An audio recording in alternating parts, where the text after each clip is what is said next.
걸을 수 없던 그의 무릎이 다시 펴졌습니다. 안녕하세요. 71세 정형외과 전문의 정태윤입니다. 계단을 오르기 두렵다면 이미 무릎은 구조 신호를 보낸 겁니다. 식단과 운동은 회복의 열쇠입니다. 한 끼에 바뀐 식사, 10분의 움직임, 그 작은 선택이 걷는 삶을 지켜냅니다. 무릎이 아프기 시작하면 일상에서 가장 소중한 동작들이 하나씩 사라집니다. 지금도 누군가는 계단을 피하고 앉았다 일어나는 걸 고통스러워합니다. 하지만 식단과 운동이 바뀌면 걷는 삶은 다시 시작될 수 있습니다. 중요한 것은 무릎은 말없이 먼저 무너집니다. 그래서 오늘은 무릎 통증으로 고생하는 많은 분들에게 도움이 되는 5가지 말씀을 드리겠습니다. 첫째, 아픈 무릎 반드시 회복됩니다. 오늘도 무릎이 욱신거리셨나요? 계단을 오르내릴 때마다 혹은 앉았다 일어설 때마다 무릎에서 뚝 소리가 나고 통증이 느껴지셨다면 저도 그 심정을 너무나 잘 압니다. 20년 전 저 역시 아침에 침대에서 일어나 첫걸음을 떼는 게 두려웠습니다. 무릎이 저를 지탱해 주지 못할 것 같았거든요. 그때 저는 이제 끝이구나 하는 생각도 했습니다. 하지만 지금은 다릅니다. 71세의 나이에도 저는 여전히 진료실을 지키고 있고 가벼운 등산도 즐기고 있습니다. 무릎 통증 없이 일상생활을 할 수 있다는 것, 그 자체가 얼마나 큰 기쁨인지 여러분은 아실 겁니다. 많은 분들이 제게 묻습니다. 도대체 어떻게 그렇게 무릎을 잘 관리하셨냐고요? 비싼 주사 맞으셨냐고 묻기도 하고 외국에서 들여온 영양제를 썼냐고도 합니다. 제 대답은 단순합니다. 무릎은 고장 나기 전에 지켜야 합니다. 그리고 생각보다 무릎은 단순한 실천만으로도 충분히 좋아질 수 있습니다. 특별한 장비도 필요 없고 힘든 운동도 필요 없습니다. 단지 우리가 너무나 쉽게 지나쳤던 생활 습관, 그것만 바꾸면 됩니다. 무릎은 여러분의 하루를 지탱해주는 기반입니다. 앉고 서고 걷고 계단을 오르는 모든 동작의 핵심이죠. 무릎이 무너지면 일상이 무너집니다. 그래서 저는 오늘 여러분과 함께 제가 40년 넘는 진료 경험을 통해 정리한 무릎 건강을 위한 식단과 운동법을 공유하려 합니다. 이미 너무 늦었다고 생각하시나요? 절대 그렇지 않습니다. 지금 이 영상을 끝까지 보신다면 여러분의 무릎은 분명히 달라질 수 있습니다. 그리고 더 많은 건강 비결을 놓치지 않으시려면 지금 구독과 알림 설정도 해두시길 권합니다. 좋아요 버튼도 잊지 마시고요. 그럼 이제 본격적으로 무릎 건강을 위한 핵심 이야기 시작해 볼까요? 무릎 건강은 단순히 통증의 문제가 아닙니다. 움직임의 자유를 지켜주는 관절이며 자존감을 지켜주는 기능이기도 합니다. 무릎이 아프면 외출을 망설이게 되고 가족과의 모임도 피하게 됩니다.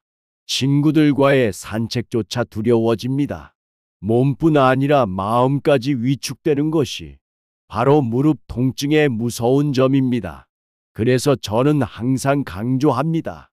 무릎은 걷기 위해 필요한 부위가 아닙니다.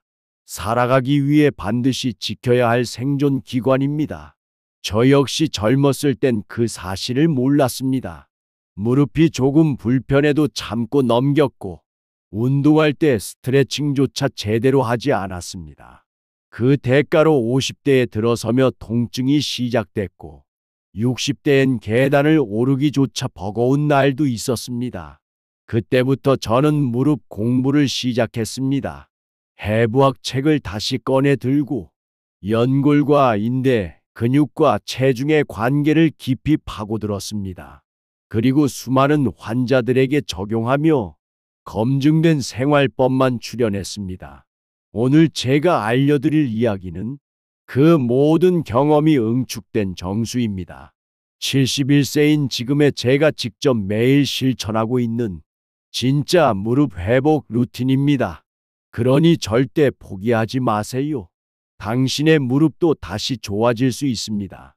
두 번째, 무릎 통증은 나이 탓이 아닙니다. 여러분 솔직히 말씀드려 보겠습니다. 우리는 나이가 들면 무릎이 아픈 게 당연하다고 생각합니다. 60대가 넘으면 관절이 닳고 연골이 없어져서 아픈 거라고 받아들이죠.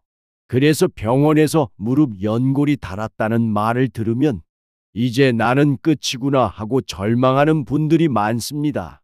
하지만 저는 그렇게 생각하지 않습니다. 40년간 수많은 환자들을 진료하면서 깨달은 것이 있습니다. 무릎 통증은 단순히 나이 때문만은 아닙니다. 무릎이 망가지는 진짜 이유는 따로 있습니다. 바로 잘못된 식단과 잘못된 자세 때문입니다. 무릎에 염증을 일으키는 음식, 무릎 관절을 눌러버리는 않는 습관, 그리고 무릎 주변 근육이 약해지는 생활 방식이 무릎 건강을 빠르게 무너뜨리고 있는 겁니다.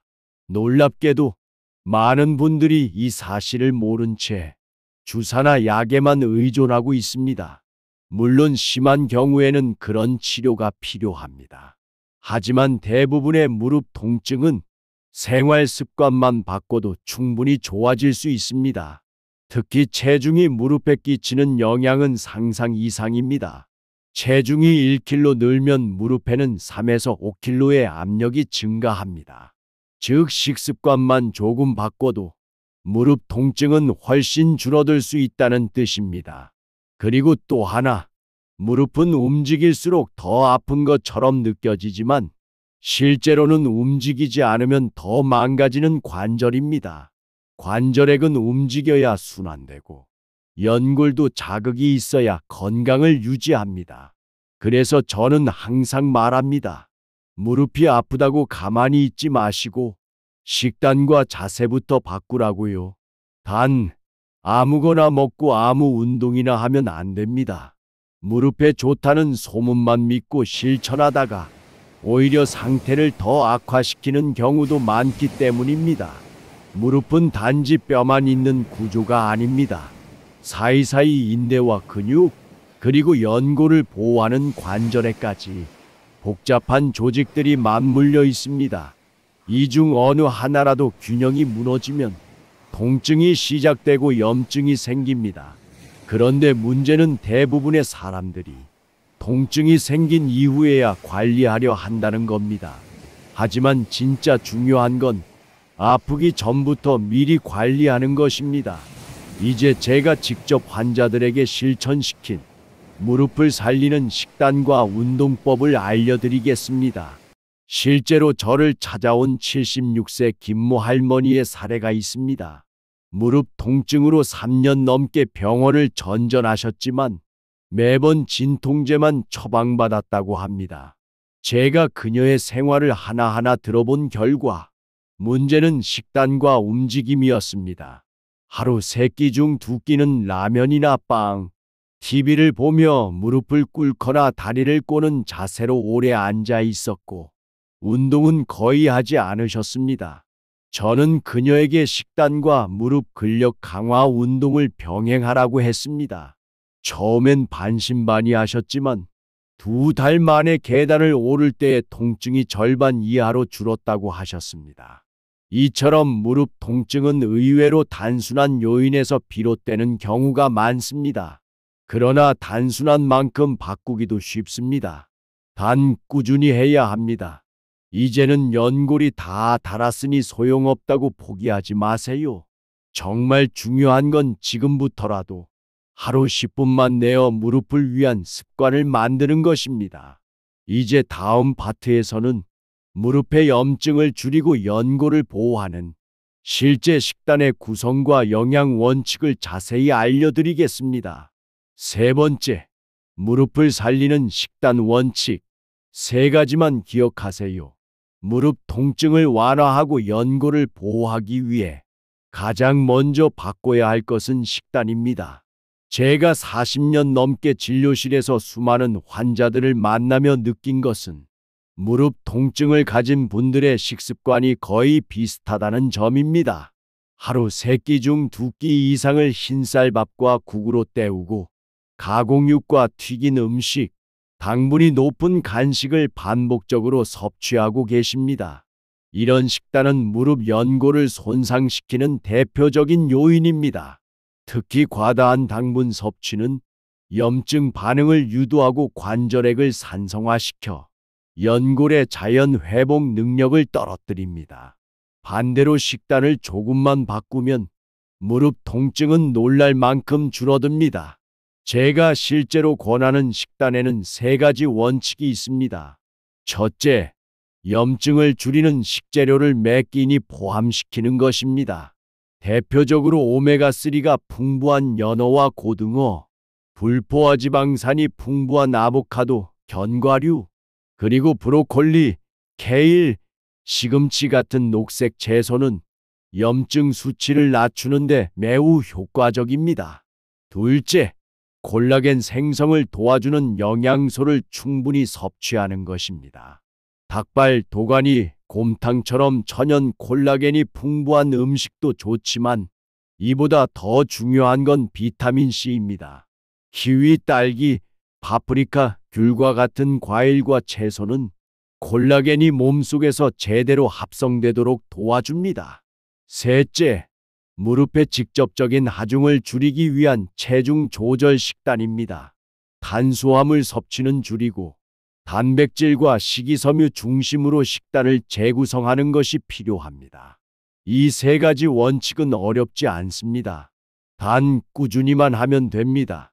그럼 제가 실제로 진료실에서 자주 권하는 하루 식단 예시를 알려드릴게요. 아침에는 따뜻한 미역국과 삶은 달걀, 오트밀에 블루베리, 호두를 곁들여 드셔보세요. 이 조합은 염증을 낮추고 단백질과 항산화 물질을 동시에 보충할 수 있습니다. 점심은 현미밥과 연어구이, 브로콜리와 당근, 아보카도를 곁들인 샐러드가 좋습니다. 국은 되도록 나트륨을 줄여 담백하게 하세요. 간식은 귤 1개나 키위 2조각 정도면 충분합니다. 비타민C가 풍부하면서도 혈당을 급격히 올리지 않는 과일을 고르세요. 저녁은 닭가슴살 샐러드와 곤약면 또는 미역줄기볶음처럼 소화에 부담이 적은 음식이 좋습니다. 늦은 시간에는 과식보다 따뜻한 보리차 한 잔이 오히려 관절에 좋습니다. 이렇게 구성된 식단을 일주일만 실천해도 아침 무릎의 뻣뻣함이 줄고 계단을 오를 때의 통증이 확연히 줄어든다는 피드백을 자주 받습니다. 음식은 약이 될 수도 있고 독이 될 수도 있습니다. 무릎을 살리는 식단은 특별하지 않습니다. 단지 그동안 무심히 지나쳤던 것들을 다시 돌아보고 실천하는 데 있습니다. 이제 다음 파트에서는 이 식단과 함께 실천하면 효과가 배가 되는 무릎 강화 운동법을 알려드리겠습니다. 4번째, 무릎을 살리는 실천 운동법. 무릎을 살리기 위해 식단만큼이나 중요한 것이 바로 운동입니다. 하지만 대부분의 분들이 무릎이 아프다고 운동을 피하시죠. 그 결과 근육은 더 약해지고 무릎 관절에 가해지는 하중은 더욱 커집니다. 특히 허벅지 앞쪽 근육 대퇴사두근이 약해지면 걷기만 해도 통증이 심해지고 계단이나 언덕을 오르내릴 때 무릎이 버티지 못하게 됩니다. 그래서 제가 진료실에서 꼭 권하는 운동이 있습니다. 이 운동은 무릎 관절에는 부담을 주지 않으면서도 대퇴사두근과 엉덩이 근육, 코어까지 함께 강화할 수 있는 운동입니다. 바로 누워서 하는 무릎 펴기 운동입니다. 방법은 아주 간단합니다. 먼저 바닥에 등을 대고 눕습니다. 한쪽 무릎은 세우고 다른 쪽 다리는 무릎을 편 채 15도 정도 들어 올립니다. 이 상태에서 5초간 유지하고 천천히 내려옵니다. 양쪽 다리를 번갈아 가며 하루 10회씩 3세트 반복하세요. 이 운동은 관절에 무리를 주지 않으면서도 허벅지 근육을 효과적으로 자극해 줍니다. 처음엔 힘들 수 있지만 3일만 지나면 걷는 느낌이 훨씬 달라질 겁니다. 이와 함께 병행하면 좋은 운동이 바로 엉덩이 들기 운동, 즉 브릿지 운동입니다. 이 운동은 골반과 코 안정화에 도움을 줘 무릎에 가해지는 부담을 줄여줍니다. 운동은 절대 무리해서 하실 필요 없습니다. 하지만 하루에 딱 10분만 투자해 보세요. 일주일 후 무릎 통증이 얼마나 줄어드는지 직접 확인하게 될 겁니다. 추가로 제가 권하는 또 하나의 간단한 운동은 벽에 기대어 앉기입니다.